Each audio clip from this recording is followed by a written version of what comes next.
If you're using a hip circle to get your hips prepped for lower body movement, let me show you a couple ways where you can get even more out of it. When you're using a hip circle or booty band, really what we're trying to do is prime the isometric capacities of the hip so that I have better pelvis-femur relationships and I can control my spine.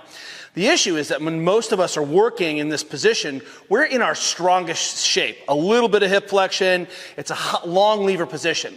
So we can do a couple things to try to get a little bit more, ask a little bit more of the hip. The first is that we can start changing our foot position in this high stance. So if you're walking, try walking internally, walking like a duck. Ask that hip rotation to be strong in multiple angles.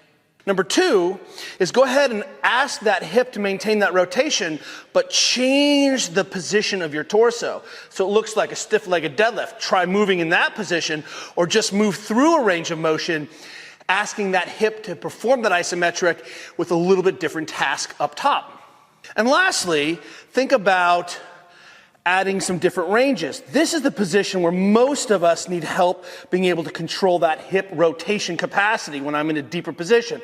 So let's go ahead and spend some time working on squatting in that position, and then let's start to tie in some other shapes where we are moving long lever, short lever, different hip positions as we're trying to get that hip primed.